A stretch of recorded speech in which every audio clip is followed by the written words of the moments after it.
everybody, my name is Benjamin and welcome to this edition of the English of Everything. So today we're going to be talking about the shoe.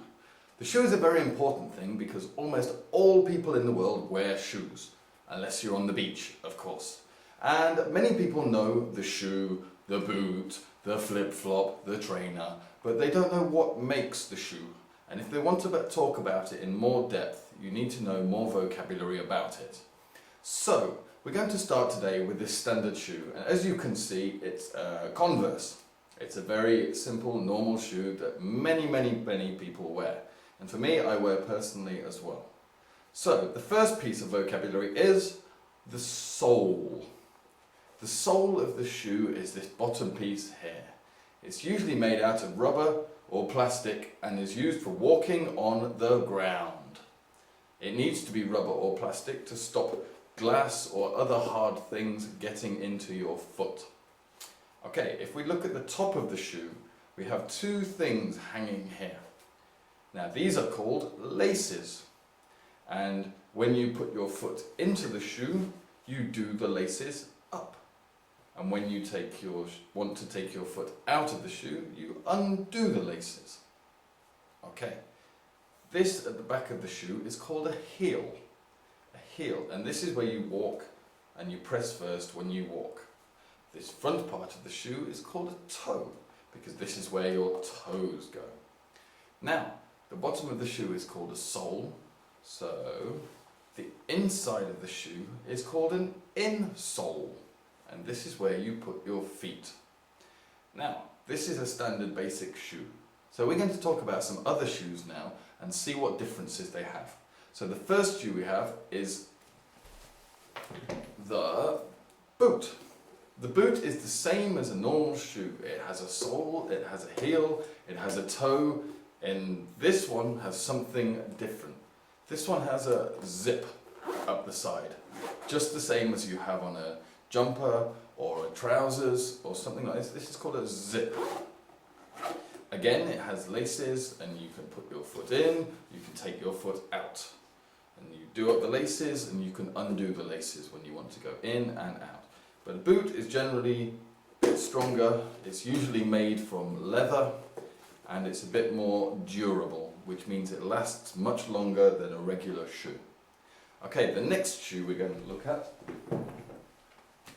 is a trainer, or some people call it a running shoe or a sports shoe. But for me, or in England, we call this a trainer. So this is the same as the regular shoe and as the boot. It has a sole, it has laces. This thing here, which we didn't talk about, is called a tongue.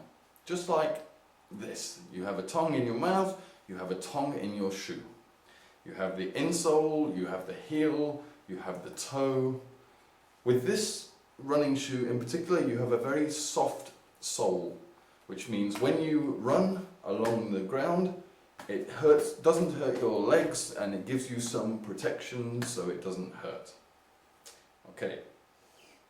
Oh. As you can see, I've just sniffed the shoe. Sniff means to smell something, and I've sniffed this shoe and it doesn't smell too good at all. So we're going to put this down and we're going to talk about something else. Now, here we have a very smart shoe.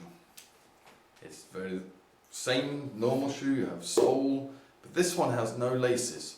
This one only has a zip, which means you can put your foot in and take your foot out very easily. So you don't have to do up the laces, you don't have to undo the laces. You can just put it in and take it out. Okay, it has a small wedge on the heel. So when you put it flat, it doesn't sit flat. You have this small gap here. Okay. This is usually worn with a suit or some other smart formal clothes. Many people who work in businesses such as banks, corporations, have to wear something like this every day. Personally for me, I hate them. I don't wear them, I only wear them weddings and funerals. Okay, the next one we have is for walking in mud and water, we have the boot, and it has two different names. The English people call it the Wellington boot, after the Duke of Wellington.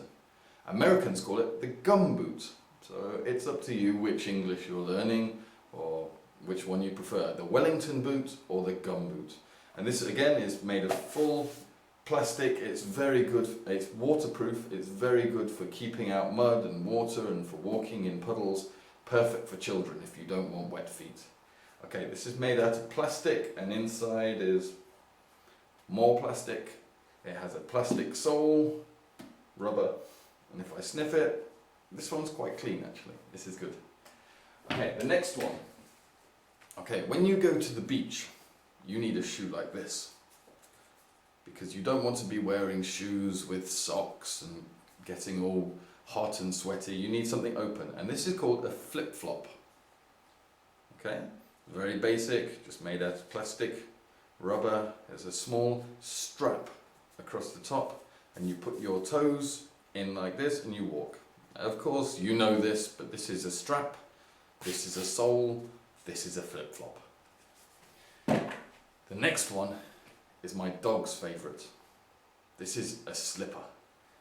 And the slippers are used for walking in the house. This one is very, very dirty, and if I sniff it, it smells terrible. Because my dog has been eating this for the last 3 weeks, and it's not mine, it's hers. But yes, again, has a plastic sole, but it's made of very soft material, like furry material for keeping your feet warm in the house. So this is a slipper.